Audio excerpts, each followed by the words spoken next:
یہ بہت بڑا ظلم ہوا ہے جو آپ نے الفاظ کے چناؤ کے ساتھ اس طرح معاملہ کیا ہے، کیونکہ اس سے انہوں نے قرآن کو بدل دیا ہے۔ آپ دیکھیں بریلوی مکتب نے وما محمد الا رسول قد خلت من قبلہ الرسل افئن مات او قتل، سورہ آل عمران آیت نمبر 144۔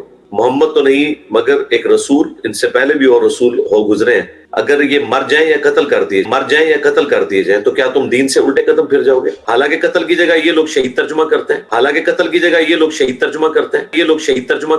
اللہ تعالیٰ نے تو شہید کا لفظ استعمال ہی نہیں کیا، حالانکہ قرآن میں شہید کا لفظ عربی میں استعمال بھی ہوا ہے۔ لا حول ولا قوت الا باللہ العلی العظیم۔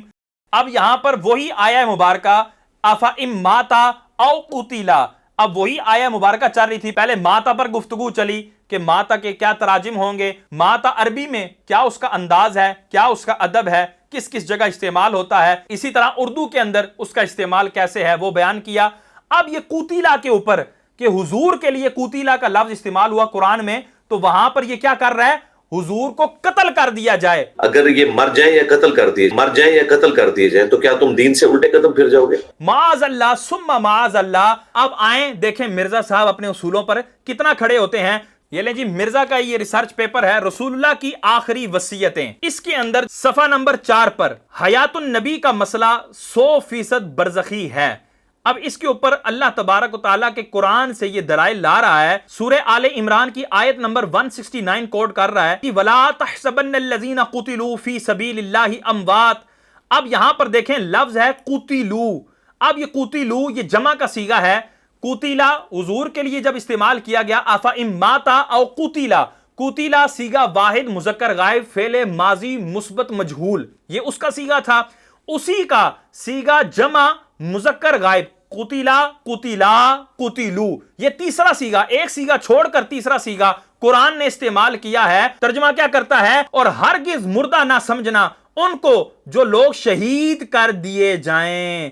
اب یہاں پر قتیلا کا ترجمہ شہید کر رہا ہے، اور اتنا بے وقوف ہے آگے یہ کہہ دیا کہ شہید لفظ تو قرآن میں استعمال ہوا ہے۔ اللہ تعالیٰ نے تو شہید کا لفظ استعمال ہی نہیں کیا، حالانکہ قرآن میں شہید کا لفظ عربی میں استعمال بھی ہوا ہے۔ اور یہ گویا بتانا چاہا کہ جہاں پر مقتول معظم ہو تو وہاں رب نے قرآن میں اس کے لیے شہید لفظ بھی استعمال کیا ہے، حالانکہ پورے قرآن میں کسی بھی شخص کے لیے شہید کا لفظ یعنی مقتول کے لیے جس کو قتل کیا گیا اس کے لیے شہید کا لفظ استعمال نہیں کیا گیا۔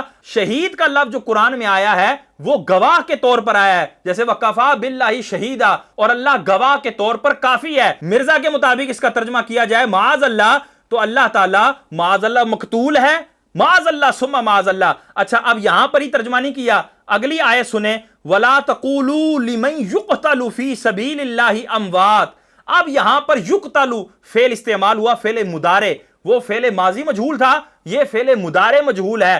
یہاں پر بات وہی قتل کی ہے، قتل کیے جانے کی ہے۔ ترجمہ کیا کرتا ہے، اور مت کہو مردہ ان کو جو لوگ شہید کر دیے جائیں۔ یہاں پر بھی اس نے یقتلو کا ترجمہ شہید کے لفظ سے کیا ہے، اور ایک اور جگہ پر اس نے ترجمہ یہی کیا ہے۔ یہ اس کا ریسرچ پیپر ہے جی اندھا دھن پیروی کا انجام، اس کے صفحہ نمبر 4 پر یہ کیا کہتا ہے، یہاں پر بھی سورہ بقرہ آیت نمبر 154 کو کوٹ کرتا ہے وَلَا تَقُولُوا لِمَنْ يُقْتَلُ فِي سَبِيلِ اللَّهِ أَمْوَاتٌ، اور مت کہو مردہ ان کو جو لوگ شہید کر دیے جائیں۔ اب یہاں پر دیکھیں بالکل یہ قتیلا اور یقتلو کا معنی شہید کر رہا ہے، یہ خود کر رہا ہے، حالانکہ قتل کی جگہ یہ لوگ شہید ترجمہ کرتے ہیں۔ اس کا مطلب یہ ان مجرم لوگوں میں سے ہوا، ان ظالم لوگوں میں سے ہوا، ان دھوکہ دینے والوں میں سے ہوا جو معاذ اللہ قرآن کا ترجمہ بدل رہا ہے، قولن بھی اور تحریرن بھی۔ تو ان کا تو یہی تو بت پرستی ہم نے توڑنی ہے، یہی تو بت پرستی توڑنی ہے معاذ اللہ۔